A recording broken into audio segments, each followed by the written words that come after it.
আমাদের একজন বিখ্যাত নায়ক অঙ্কুশ হাজরা, যিনি আমাদের বর্ধমানেরই ছেলে, আমিও বর্ধমানের ছেলে। তিনি আবার বর্ধমানে নিজেকে অন্য কিছু বলতে ভালোবাসেন, বিষ মান নাকি কিছু বলেন। তো তিনি আজ একটা কথা ভালো বলেছেন কোনো একটা সাংবাদিক সম্মেলনে, বেশ শুনতে ভালো লাগলো, যে অনেক ছেলে যারা এই যুবভারতীতে মেসিকে দেখতে গিয়েছিল তাদের হয়তো 1 মাসের ইনকাম নিয়েই দেখতে গেছিল। তা আমি যতদূর জানি যুবভারতীর মেসির টিকিটের হাইয়েস্ট দাম বোধহয় 13,000 মতো আমি শুনতে পেরেছি এখন পর্যন্ত, এইটুকু আমি জানি। এটা হয়তো বেশি হতে পারে, আমি জানি না। তো যদি আমি 13,000 টাকাই ক্যালকুলেট করি, তাহলে একটা ছেলের মাইনে হচ্ছে 13,000 টাকা, সে 13,000 টাকার টিকিট কেটে মেসিকে দেখতে গেছে। যাক, উনি একটা পরোক্ষভাবে স্বীকার করলেন যে তাহলে আমাদের পশ্চিমবঙ্গের স্যালারি স্ট্রাকচারটা একটু ভেবে নাও যে কতটা।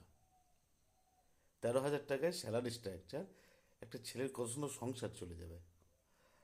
ওনারা ভালো জায়গায় আছেন, পলিটিক্যালি সুবিধাগুলো সব পাচ্ছেন, ভালো নায়ক, ইনকামও হচ্ছে, মানুষকে বেশ ভালোই রেখেছেন আপনারা। স্যালারি স্ট্রাকচারটা 13,000 টাকা।